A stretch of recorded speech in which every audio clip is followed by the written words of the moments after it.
ಒಂದು ಕಡೆಗೆ ಇದನ್ನೆಲ್ಲ ಹೇಳಿ ಅವರು ಕುಮಾರಸ್ವಾಮಿ ಪರವಾಗೂ ಕೂಡ ಮಾತಾಡಿದ್ದಾರೆ. ನೋಡಿ, ಇದು ಸಂಗತಿ. ಪಾಪ ನಾನು ಕುಮಾರಸ್ವಾಮಿ ಅವ್ರನ್ನ ಈಗ ಜ್ಞಾಪಿಸ್ಕೋಬೇಕು. ನನಗೆ ಸ್ಥಾನ ಸಿಗೋದೇ ಇಲ್ಲ ಅಂತ ಮನೇಲಿ ಕೂತ್ಕೊಂಡಿದ್ದೆ. ಆಗ ಅವರೇ ಫೋನ್ ಮಾಡಿದರು, ಕರೆದು ನನ್ನ ಮಂತ್ರಿ ಮಾಡಿದರು. ಇದು ಶ್ರೀನಿವಾಸ್ ಅವರ ಮಾತು. ಈಗ ಕುಮಾರಸ್ವಾಮಿಯನ್ನು ನಾನು ಜ್ಞಾಪಿಸ್ಕೋಬೇಕು ಅಂತಾರೆ ಶ್ರೀನಿವಾಸ್. ಈ ದೇವೇಗೌಡರು ಸತ್ಯನಾರಾಯಣ ಅವ್ರಿಗೆ ಕೊಡ್ಲಿಕ್ಕೆ ಹೊರಟಿದ್ರು, ಆದರೆ ಕುಮಾರಸ್ವಾಮಿ ನನ್ನ ಕರೆದು ಮಂತ್ರಿ ಮಾಡಿದರು.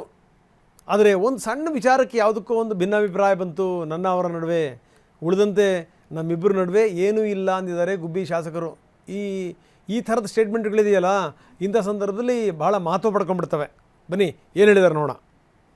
ನಾನು ಅವತ್ತು ಸೆಟ್ಲಾಡೋ ಕುಮಾರಸ್ವಾಮಿನ ಯಾವತ್ತೂ ಮರೆಯೋಂಗಿಲ್ಲ. ನನಗೆ ದೇವೇಗೌಡರು ತಕ್ಕ ಹೋದೆ.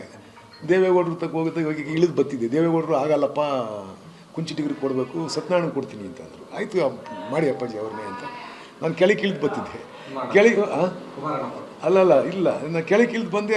ಒಂದು ವಾರ ಮೊದಲೇ, ಮಿನಿಸ್ಟರ್ ಆಗೋದಕ್ಕಿಂತ ಮೊದಲೇ ಒಂದು ವಾರ ಮೊದಲೇ ಸತ್ಯನಾರಾಯಣ ಸಿಕ್ಕಿರು. ಸತ್ಯನಾರಾಯಣಿಗೆ ಕಂಗ್ರಾಟ್ಸ್ ಹೇಳಿ ಬಂದೆ. ನಿಂದು ಆಯ್ತು ಗುರು, ನಿಂದು ಆಗುತ್ತೆ, ಗೌಡ್ರು ಹೇಳೇವ್ರಿ ಅಂತ. ನಾನು ಹಿಂದೆ ಕುಮಾರಸ್ವಾಮಿ ಅವ್ರನ್ನ ನಾನು ಮರೆಯೋಂಗೆ ಇಲ್ಲ, ಕರೆದ್ಬಿಟ್ಟು ಮಾಡಿದರು. ನಾನು ಅವತ್ತು ಸೆಟ್ಲಾಡೋಕೆ ಹೋಗಿದ್ದೆ. ನನ್ನ ಮೊಬೈಲ್ಗೆ ಅವತ್ತು ಪಿ ಎಯಿಂದ ಒಂದು 20-30 ಕಾಲ್ ಮಾಡಿದರು. ನಾನು ಸೆಟ್ಲಾಡೋಕೆ ಹೋದ ಮೊಬೈಲ್ ಎತ್ತಲ್ಲ.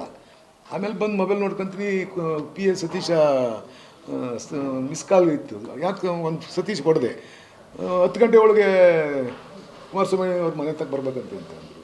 ಎಲ್ಲೆಲ್ಲ ಬರೋಕ್ಕಾಗುತ್ತೆ, ಈಗಾಗಲೇ 9:30 ನಾನು ಬರೋಕ್ಕಾಗಲ್ಲ ಅಷ್ಟೊತ್ತಿಗೆ ಅಂದೆ. ಆಯಿತು 11 ಗಂಟೆಗೆ ಕೃಷ್ಣಾಗೆ ಬನ್ನಿ ಅಂದರು.